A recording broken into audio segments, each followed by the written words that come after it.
قبر مبارک سے متعلق 5ویں صحیح حدیث سنن نبی داؤد میں موجود ہے.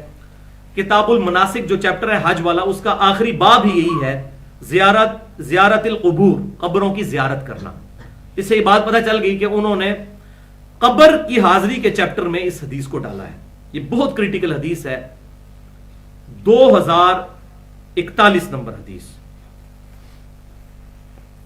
کہ آپ صلی اللہ علیہ وسلم نے ارشاد فرمایا، تم میں سے جو کوئی بھی مجھ پر سلام پڑھے گا تو اللہ تعالیٰ میری روح کو لوٹا دے گا اور میں اس کے سلام کا جواب بھی دوں گا. یہ بالکل سونے کی مہر حدیث صحیح ہے اہل سنت اور اہل تشیع دونوں کے ہاں، چاہے بریلوی ہوں، دیوبندی ہوں، اہل حدیث ہوں. شیخ البانی رحمہ اللہ بھی اسے صحیح کہتے ہیں، اور دور حاضر میں بہت بڑے حدیث کے محقق شیخ زبیر علی زئی صاحب پہلے اس حدیث کو ضعیف کہتے تھے 2011 سے پہلے تک. پھر انہوں نے جب دوبارہ تحقیق کی تو مجھے صحیح طرح یاد ہے کہ 2011 ہی کی بات ہے، سردیوں میں انہوں نے مجھے زور کی نماز کے بعد فون کیا اور مجھے کہا کہ علی بھائی وہ حدیث صحیح ہو گئی ہے، اس کی سند مل گئی ہے صحیح بھی. میں نے کہا شیخ صاحب وہ پہلے ہی صحیح تھی. وہ کہتے ہیں نہیں، اس میں ایک سکم تھا وہ دور کرنا. ان کی بات ٹھیک تھی، وہ سکم تھا اور وہ سکم دور کرنا تھا.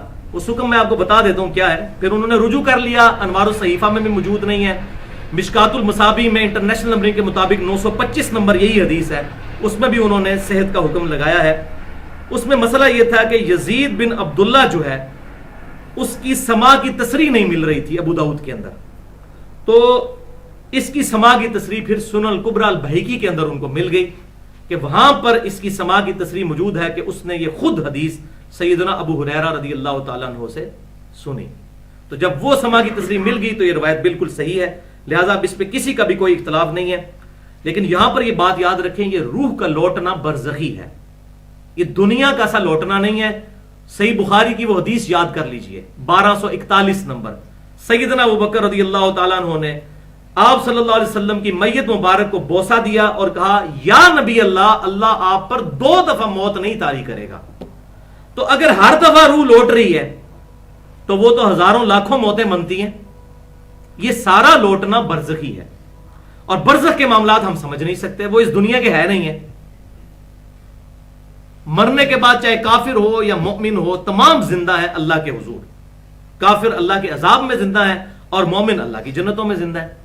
جسم ان کے یہاں پر ہیں قبروں میں، لیکن ان کی روحیں جو ہیں وہ کسی کی جنت الفردوس میں ہے، کسی کی لیہین میں ہے. لیکن اس روح اور جسم کا تعلق بھی ہے ایک خاص جو ہم نہیں سمجھ سکتے. بالکل اس طریقے سے جس طرح سورہ الزمر میں آتا ہے کہ جب کوئی شخص سو جاتا ہے اس وقت بھی ہم اس کی روح قبض کر لیتے ہیں، لیکن سوئے ہوئے شخص کو اگر آپ کوئی چٹکی کاٹیں یا اس کو کوئی سوئی وغیرہ چبھوئیں تو وہ جاگ جاتا ہے.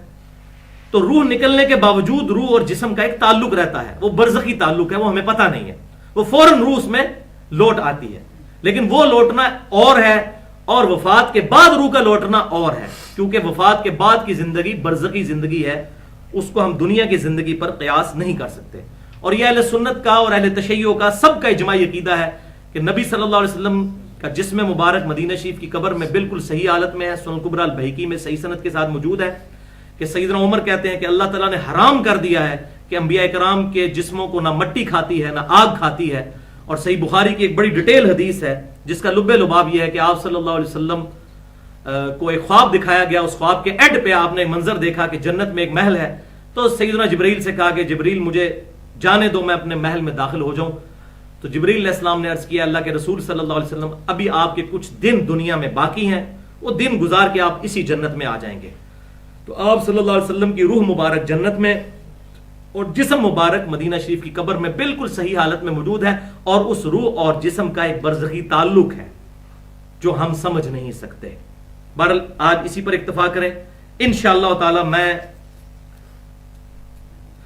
اس چیز کا میں نے الحمدللہ ارادہ کیا ہے کہ اس دفعہ ربیع الاول شریف میں انشاءاللہ جو ہم نے لیکچر ڈسکس کرنا ہے وہ حیات النبی پر ہی کرنا ہے. عقیدہ حیات النبی سے متعلق فرقہ وارانہ نظریات کا تحقیقی جائزہ. آج سے تقریباً 2-2.5 سال پہلے بھی میں نے کیجول گفتگو 25 منٹ کی تھی، مسئلہ نمبر 5 کے نام سے اپلوڈ ہے، اس کو بھی دیکھ سکتے ہیں. لیکن اب میں انشاءاللہ ان ڈیپتھ اس پہ گفتگو کروں گا، اور اس میں جتنی احادیث ہیں ان کو میں ابھی انالیسس کر رہا ہوں. ابھی مطلب یہ جو حدیث ہے کہ مسند ابی یعلا میں انٹرنیشنل نمبرنگ کے مطابق 3425 الانبیاء احیاء فی قبورہم یصلون، نبی اپنی قبروں میں زندہ ہیں اور وہ اس میں نمازیں بھی پڑھتے ہیں. اس کی میں ابھی تحقیق کر رہا ہوں اس حدیث کی. البتہ اس کا ایک جز تو بالکل درست ہے کہ صحیح مسلم میں اوپر تلے 2 حدیثیں ہیں سیدنا موسیٰ علیہ السلام کے فضائل کے چیپٹر میں کہ آپ صلی اللہ علیہ وسلم کہتے ہیں کہ میں نے شب معراج موسیٰ علیہ السلام کو ان کی قبر میں نماز پڑھتے ہوئے دیکھا. ہوا قائم یصلی فی قبری، وہ اپنی قبر میں کھڑے ہو کر نماز پڑھ رہے تھے. یہ روایت تو مسلم میں ہے. لیکن یہ جو مسند ابی یعلا والی ہے اس میں کنٹروورشل چیزیں پائی جاتی ہیں. میں ابھی اس پر تحقیق کر رہا ہوں، لہٰذا اس پہ میں ابھی کوئی حکم اس حوالے سے نہیں لگاتا. انشاءاللہ اس دفعہ ربیع الاول 1435 ہجری میں ہم عقیدہ حیات النبی کو انشاءاللہ فرقہ واریت کی لعنت سے بالاتر ہو کر ڈسکس کریں گے. بہرحال یہ مسئلہ رہا کہ جی سلام آپ صلی اللہ علیہ وسلم خود سنتے ہیں یا نہیں. تو اس کا پارشل معاملہ تو درست ہے کہ خود سنتے ہیں جو اللہ ان کو سنواتا ہے. بہرحال وہ اس طرح کا سننا نہیں ہے کہ میں آپ کو سلام کر رہا ہوں اور آپ مجھ سے سن رہے ہیں. نہ میری آج کوئی آپ صلی اللہ علیہ وسلم کے ساتھ ڈائریکٹ کمیونیکیشن ہو سکتی ہے، یہ امپاسبل ہے. اس کی وجہ یہ ہے کہ آپ صلی اللہ علیہ وسلم کی میت مبارک ابھی باہر ہی تھی اور آپ کو پتا ہے کہ صحابہ اکرام علیہم رضوان میں خلافت کے مسئلے میں اختلاف ہوا. کسی صحابی کو یہ وہم بھی نہیں آیا کہ آپ صلی اللہ علیہ وسلم سے جا کے پوچھ لیتے ہیں یا رسول اللہ صلی اللہ علیہ وسلم ابھی آپ کو ہم نے دفن تو نہیں کیا، تو آپ صلی اللہ علیہ وسلم برزخی حیات سے زندہ ہے، تو آپ ذرا ہمارا مسئلہ حل کر دیں کہ آپ کے بعد خلیفہ کون ہے. کسی کو وہم بھی نہیں آیا. وہ تو صحابہ کی اجماع نے سیدنا ابوبکر صدیق کو خلیفہ چنا ہے نا. آپ صلی اللہ علیہ وسلم نے تو خلیفہ نہیں بنایا، یہ اجماع صحابہ ہے. نبی صلی اللہ علیہ وسلم نے اپنا خلیفہ کسی کو نہیں بنایا. بخاری اور مسلم میں متفق علیہ حدیث ہے، سیدنا عمر کو جب زخم لگا تو انہوں نے کہا کہ اگر میں خلیفہ بناتا ہوں تو میں اس شخص کی سنت پہ عمل کرتا ہوں جو مجھ سے بہتر ہے، یعنی ابو بکر، اور اگر میں اپنا خلیفہ نہیں بناتا تو میں ابو بکر سے بھی بہتر شخص کی سنت پہ عمل کرتا ہوں، یعنی نبی صلی اللہ علیہ وسلم کی سنت پہ. انہوں نے اپنا خلیفہ کسی کو نہیں بنایا تھا سوائے اس قرآن کے. بہرحال یہ ایک الگ سے ایک ٹاپک ہے. وصی رسول کون ہے اور حدیث قرطاس کا تحقیقی جائزہ مسئلہ نمبر 55B کے نام سے میری 2.25 گھنٹے کی گفتگو اہل سنت پاک.com پہ موجود ہے. اس میں نے بیان کیا. البتہ یہاں پر ایک ضعیف روایت ہے جس کا سہارا لیا جاتا ہے، وہ میں بیان کر دیتا ہوں، ایمانداری کا تقاضا ہے. شعب الایمان امام بہقی کی کتاب ہے جس میں ٹوٹل احادیث 11,269 ہیں، 11,269. تو یہ جو کتاب ہے اس میں انٹرنیشنل نمبرنگ کے مطابق 1588 نمبر حدیث ہے کہ آپ صلی اللہ علیہ وسلم نے ارشاد فرمایا جو قبر پر سلام پڑھتا ہے اس کا درود و سلام میں خود سنتا ہوں، اور جو کہیں اور سے پڑھتا ہے تو اس کا سلام مجھ تک پہنچا دیا جاتا ہے.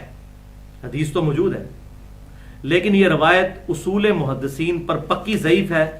اور آپ دیکھیں یہ علماء کرام نہیں میں کہہ رہا، علماء کرائم مجرم علماء کتنی بدنیتی سے کام لیتے ہیں کہ جس محدث نے یہ حدیث نقل کی ہے اس نے حدیث لکھ کے ساتھ خود لکھ دیا ہے کہ یہ حدیث صحیح نہیں ہے. اس کے باوجود یہ چھپاتے ہیں. بتائیں پورا پبلک کو، پھر کہتے ہیں جی اپنی مطلب کی حدیثوں کو صحیح کہہ دیتے ہیں، ہماریوں کو ضعیف کہہ دیتے ہیں. تو پھر یہ فتویٰ اس پر بھی لگاؤ امام بہقی پر جس نے یہ حدیث نقل کی.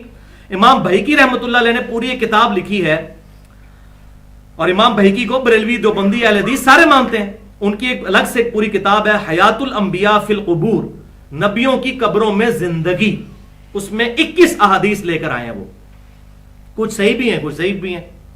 اس میں 18 نمبر پر یہ حدیث یہاں پر بھی وہ لے کے آئے اسی سند کے ساتھ جس سند سے شعب الایمان میں ہے. اور یہ روایت لکھنے کے بعد وہ لکھتے ہیں امام بہقی کہ اس میں ایک راوی ہے ابو عبد الرحمن محمد بن مروان السدی. وہ کہتے ہیں فیہم نظر، یہ بندہ محدثین کی نظر میں مشکوک آدمی ہے. بس اتنا لکھ کے انہوں نے چھوڑ دیا. لیکن باقی ساری اسماء و رجال کی کتابیں اٹھائیں، تمام محدثین کہتے ہیں کہ یہ کذاب اور جھوٹا شخص تھا، حدیثیں گھڑا کرتا تھا. محدثین کا اجماع ہے اس کے بارے میں، کسی ایک محدث سے بھی اس کی توثیق ثابت نہیں ہے. سب کہتے ہیں کہ فراڈیا جھوٹا حدیثیں گھڑنے والا. یہ حدیث لہذا ضعیف بھی نہیں ہے، اس کو ضعیف کہنا بھی ظلم ہے. یہ حدیث من گھڑت ہے، گھڑی ہوئی جھوٹی حدیث ہے یہ. اور خود امام بہقی نے یہ جنہوں نے نقل کی انہوں نے بھی ساتھ کی بات لکھ دی. ایک تو یہ سکم ہو گیا، اور دوسرا سکم وہی ہے جو یہاں پر الحمدللہ ہم نے بچے کو رٹا دیا ہے. اس میں آمش مدلس ہے اور ان سے روایت کر رہا ہے اور سما کی تصریح کوئی نہیں موجود، اور مدلس کی ان والی روایت سما کی تصریح کے بغیر ضعیف ہوتی ہے. امام مسلم نے اپنے مقدمے میں یہ محدثین کا اجماع اس پہ پیٹ رول لکھ دیا کہ مدلس کی ان والی روایت سما کی تصریح کے بغیر ضعیف ہوتی ہے جب تک وہ یہ بتا نہ دے کہ میں نے یہ حدیث کس سے سنی ہے. وہ صرف یہی کہتا ہے ان فلاں، مثلا میں کہتا ہوں ان ابی ہریرہ کہ حضرت ابو ہریرہ سے روایت ہے. اب مجھ پر واجب ہے کہ میں آپ کو حوالہ دوں کیونکہ حضرت ابو ہریرہ تو 59 ہجری میں فوت ہوئے. یہ تقریباً 1400 سال کا وقفہ کون پورا کرے گا؟ تو میں کہوں گا بھئی صحیح بخاری میں ہے اور بخاری تواتر کے ساتھ نقل ہوئی ہے. بخاری میں اس کی پوری سند حضرت ابو ہریرہ تک موجود ہے. امام بخاری کہیں گے کہ میں نے سنا فلاں سے، اس نے فلاں سے، اس طرح سند پہنچے گی. تو یہ ان سے جب روایت کرتا ہے مدلس تو اس پر لازم ہے وہ یہ بتائے مجھ سے حدیث بیان کس نے کی ہے، ورنہ وہ منقطع یہ روایت ایک قسم کی تصور ہو جائے گی. اور یہی سیم سکم آمش کی تدلیس والا اس روایت میں بھی ہے جو اکثر لوگ پیش کرتے ہیں، خصوصاً ہمارے بریلوی اور دیوبندی علماء. المصنف ابن ابی شیبہ میں انٹرنیشنل نمبر کے مطابق 32,002 نمبر حدیث سیدنا عمر کے فضائل کے چیپٹر میں کہ سیدنا عمر کے مبارک دور میں ایک عربی شخص قبر رسول پر حاضر ہوا اور اس نے کہا یا رسول اللہ صلی اللہ علیہ وسلم، امت قحط سے ہلاک ہو رہی ہے، آپ امت کے لیے دعا کیجئے کہ امت پر اللہ تعالیٰ بارش نازل فرمائے. تو بعض روایتوں میں آتا ہے قبر سے آواز آئی، بعض روایتوں میں یہ آتا ہے کہ وہ سو گیا، وہیں پر اس کی آنکھ لگ گئی تو نبی صلی اللہ علیہ وسلم کی قبر خواب میں زیارت ہوئی اور انہوں نے کہا عمر کو میرا سلام کہنا اور اس سے کہنا کہ سختی نہ کرے پبلک پر اور ان قریب اللہ تعالیٰ تمہیں بارش سے سراب کرے گا. تو وہ کہتے ہیں یہ روایت دیکھ لیں موجود ہے، تو قبر پہ جا کے آپ صلی اللہ علیہ وسلم سے گفتگو کی جا سکتی ہے. اس روایت میں بھی آمش مدلس ہے اور ان سے روایت کر رہے ہیں اور سما کی تصریح کوئی نہیں موجود، لہٰذا یہ بھی اصول محدثین پر پکی ضعیف روایت ہے. نبی صلی اللہ علیہ وسلم کی خواب میں زیارت بالکل برحق ہے، قیامت تک ہو سکتی ہے بالکل. اس میں نے دونوں ایکسٹریمز کا رد کیا ہے. یہ بعض اہل حدیث علماء نے یہ خود ساختہ عقیدہ دے دیا جی صحابہ کے بعد کو حضور کو دیکھ نہیں سکتا، بالکل جھوٹ ہے. میں نے صحیح مسلم سے ابو داؤد سے ثابت کیا ہے کہ حضور کی وفات کے 300 سال بعد بھی تابعین تبع تابعین نبی صلی اللہ علیہ وسلم کو خواب میں دیکھا ہے اور امام مسلم نے اس کو ایز اے حجت نقل کیا ہے. اس میں نے 5 مثالیں دی ہیں.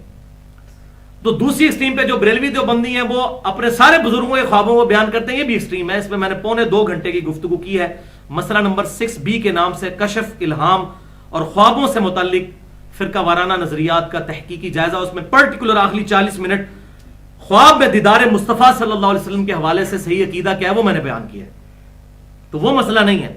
اسی طریقے سے ایک اور روایت موجود ہے اسی سے ملتی جلتی، شعب الایمان کے اندر 4178 نمبر روایت ہے کہ ایک عربی نبی صلی اللہ علیہ وسلم کی قبر مبارک پہ آیا اور حافظ ابن کثیر بھی یہ روایت نقل کر کے تو امت کو فتنے میں ڈال گئے، اللہ ان کو معاف کرے.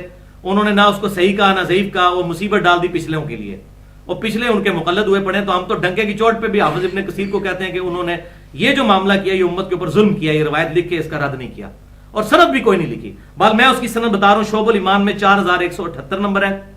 مالک الدار والی روایت ہے، مالک الدار والی تو وہ روایت تھی، یہ ایک اور عربی والی روایت ہے. اس کے اندر آتا ہے کہ ایک شخص قبر رسول پر حاضر ہوا، کہا یا رسول اللہ صلی اللہ علیہ وسلم، قرآن میں یہ آیت ہے وَلَوْ أَنَّهُمْ إِذْ ظَلَمُوا أَنفُسَهُمْ جَاءُوكَ، سورۃ النساء آیت نمبر 64. اسی کی تفسیر میں ابن کثیر نے یہ روایت نقل کر دی ہے. تو قرآن میں حکم ہے جب اپنی جانوں پر ظلم کر لو نبی صلی اللہ علیہ وسلم کے پاس آ جاؤ. وہ تو پورا کنٹیکسٹ ہی ڈیفرنٹ تھا. وہ یہودیوں نے عہد شکنی کی تھی تو اللہ تعالیٰ نے یہودیوں کو اور منافقین کو کہا کہ تم نے عہد شکنی کی ہے، پہلے رسول اللہ سے جا کے معافی مانگو، وہ تمہارے لیے دعا کریں گے پھر میں معاف کروں گا. انہوں نے پکڑ کے قبر کے اوپر لگا دی ظالموں نے. قرآن کا بھی انہوں نے شرم و حیا نہیں کی اور اس روایت کی بنیاد پہ وہ کہتے ہیں جی اس نے پھر کہا تو قبر سے آواز آئی تجھے بخش دیا گیا. اس روایت کے اندر محمد بن روح بن یزید تمام محدثین کے نزدیک ضعیف، پکا ضعیف راوی ہے. ویسے اس کے نام میں یزید آ گیا، آگے آپ خود سمجھیں، جب یزید آ گیا تو پھر پیچھے کیا رہ جائے گا. اللہ ماشاءاللہ یزید ایک صحابی بھی ہیں حضرت امیر معاویہ کے جو بھائی تھے یزید بن ابی سفیان، لیکن میں جس یزید کا ذکر وہ یزید بن معاویہ کا کہہ رہا ہوں. تو محمد بن روح بن یزید یہ جمہور محدثین کے نزدیک بالکل ریجیکٹڈ راوی ہے، لہٰذا یہ روایت بھی بالکل ضعیف. اور اس کے برعکس بخاری میں کیا حدیث ہے آپ دیکھیں. ادھر تو ہے کہ جی بارش مانگنے کے لیے قبر رسول پر گئے، اور بخاری کیا کہہ رہی ہے 1010 نمبر حدیث ہے بارش کے چیپٹر میں کتاب الاستسقاء میں کہ جب بارش نہ ہو رہی ہو تو کیا کرنا چاہیے. امیر المومنین سیدنا عمر ابن خطاب رضی اللہ تعالیٰ عنہ کا عمل موجود ہے صحیح بخاری میں 1010 نمبر حدیث کہ ان کے زمانے میں جب قحط پڑ جاتا تو عباس ابن عبد المطلب نبی صلی اللہ علیہ وسلم کے جو چچا تھے ان کو لے کر آتے اور کہتے اللہ کے حضور دعا کرتے ہوئے اے اللہ جب تک تیرے نبی ہم میں موجود تھے ہم ان کو تیری بارگاہ میں لے کر آتے تھے اور وہ ہمارے لیے دعا کرتے تھے، ہم ان کے ذریعے تیری طرف وسیلہ اختیار کرتے تھے، توسل. اب آپ صلی اللہ علیہ وسلم کی وفات کے بعد ہم آپ کے چچا کو لے کر آئے تو وہ دعا کرتے، اللہ تعالیٰ بارش نازل فرما دیتا. تو صحیح وسیلہ شخصی ہے کسی نیک آدمی جو دنیا میں موجود ہے اس سے دعا کروانا. اب سیدنا عمر کے لیے بڑا آسان تھا، وہ قبر پہ جا کے کہتے یا رسول اللہ آپ نے پہلے بھی دعا کی، بارش ہوتی تھی، اب دوبارہ دعا کر دیں. ان کو پتا تھا کہ آپ صلی اللہ علیہ وسلم قبر میں زندہ ہے، لیکن دنیاوی زندگی کے ساتھ نہیں، ہماری کمیونیکیشن ڈائریکٹ نہیں ہو سکتی، خود نہیں ہم کمیونیکیٹ ان سے کر سکتے. یہ عقیدہ انہوں نے امت کو سمجھا دیا. اور مزے کی بات جو اس میں نے ایکسپلور کی ہے کہ بخاری اور مسلم کی وہ احادیث جن کے اندر یہ آتا ہے کہ نبی صلی اللہ علیہ وسلم کی مبارک انگلیوں سے پانی کے چشمے جاری ہوئے، جب صحابہ کرام پر پیاس کا عالم ہوا تو ایک ایک پیالے سے 1500 صحابہ نے پانی پیا، جانوروں کو پلایا اور سٹور کر لیا. آپ صلی اللہ علیہ وسلم کا معجزہ ظاہر ہوا. ان احادیث میں سے ایک حدیث کے راوی سیدنا عمر بھی ہیں. سیدنا عمر نے خود کہا یا رسول اللہ صلی اللہ علیہ وسلم آپ یہ پانی کا ایک پیالہ ہے ہمارے پاس، آپ اس میں ہاتھ ڈال کے برکت کی دعا فرمائے نا، ہمیں اللہ تعالیٰ سراب کر دے. تو اس میں سے چشمے پھوٹ پڑے. اب سیدنا عمر کو تو یہ بات پتا تھی، تو وہ بھی قبر رسول پر چلے جاتے ہو، کہتے ہیں یا رسول اللہ صلی اللہ علیہ وسلم یہ میں پیالہ لے کر آیا ہوں، تو آپ اپنا ہاتھ مبارک باہر نکالیں، اس میں رکھتے ہیں. جس نے شیخ زکریا صاحب کہتے ہیں جی 500 سال بعد آپ وسلم نے قبر مبارک سے ہاتھ باہر نکال لیا. وہ میں اینڈ پہ واقعہ سنا دوں گا آپ کو. اتنی بڑی گستاخی یہ صحابہ کرام کو کبھی وہم بھی نہیں ہوا تھا کہ یہ کام بھی کرنا ہے، کہ آپ صلی اللہ علیہ وسلم سے جا کے اس طرح کمیونیکیٹ کرنا ہے. وَلِعَوْذُ بِاللَّهِ تَعَالَى. اسی طریقے سے وہ روایت بھی پکی ضعیف اور منقطع روایت ہے، سنن دارمی میں 93 نمبر، کہ سعید ابن مسیب کہتے ہیں واقعہ ہرہ کے دنوں میں مسجد نبوی میں جب یزید ابن معاویہ نے گھوڑے باندھ دیے، یہ تو بات صحیح ہے کہ اس نے مسجد نبوی کی اور خانہ کعبہ کی توہین کی، خانہ کعبہ کو بھی آگ لگا دی، اس ظالم شخص نے مسجد نبوی کی بھی توہین کی، اہل مدینہ کو لوٹا. واقعہ ہرہ وہ پورا ہمارا ریسرچ پیپر ہے، رافضیت، ناصبیت اور یزیدیت کا تحقیقی جائزہ، اس میں ڈیٹیل سے اس کے 3 سیاہ کارنامے موجود ہیں. خانہ کعبہ کو آگ لگانا، مسجد نبوی شریف اور مدینہ شریف کی توہین کرنا، اور تیسرا قتل حسین میں انڈائریکٹلی انوالو ہونا. یہ تینوں اس کے کارنامے. بہرحال وہ کہتے ہیں واقعہ ہرہ کے دنوں میں قبر رسول صلی اللہ علیہ وسلم سے میں آواز سنا کرتا تھا اذان کی، تو مجھے نماز کی ٹائمنگ کا پتہ چل جاتا تھا. میں 3 دن مسجد میں ہی رہا. تو یہ روایت جو سعید ابن مسیب تابعی سے بیان کر رہے ہیں، اس بندے کا نام ہے سعید بن عبد العزیز. اور سعید بن عبد العزیز کی کبھی زندگی میں ایک دفعہ بھی ملاقات ثابت نہیں ہے سعید ابن مسیب کے ساتھ. انہوں نے ان کا زمانہ ہی نہیں پایا. یہ بالکل اسی طریقے سے میں کہوں کہ جی جو ڈاکٹر اقبال تھے، تو وہ جب بادشاہی مسجد میں مغرب کی نماز پڑھ رہے تھے، اس کے بعد انہوں نے 10 نفل پڑھے. تو آپ مجھ سے پوچھیں کہ بھائی آپ وہاں موجود تھے، تو میں کہوں گا نہیں جی میرے والد صاحب نے دیکھا، ان کے والد صاحب، میرے والد صاحب سے ان کے والد نے بیان کیا، اور انہوں نے اپنے والد سے بیان کیا کہ وہ مغرب میں وہاں موجود تھے. تو پھر سند پوری ہوگی، ورنہ تو میری بات ریجیکٹڈ ہوگی. تو اسی طریقے سے سعید بن عبد العزیز کی کوئی ملاقات سعید ابن مسیب سے ثابت نہیں ہے. روایت پکی منقطع ہے. اور یہاں پر میں یہ بات بتا دوں، اسی روایت سے دھوکہ کھایا اقتداء صراط مستقیم میں امام ابن تیمیہ نے بھی. اور وہ اسی روایت کی بنیاد پر سماع موتا کا عقیدہ رکھتے تھے کہ مردے سنتے ہیں، اور وہ کہتے تھے قبر سے آواز باہر بھی آ سکتی ہے، اندر بھی جا سکتی ہے. لہذا ابن تیمیہ کا یہ عقیدہ بھی غلط ہے. اور میں نے اسی مسئلہ نمبر 43 میں توسل اور وسیلہ کے صحیح احکام و مسائل، اس میں صوفیوں اور امام ابن تیمیہ کا یہ جو مشترکہ عقیدہ ہے سماع موتا کا، اس کا میں نے رد کیا ہے الحمدللہ کتاب و سنت کی روشنی میں.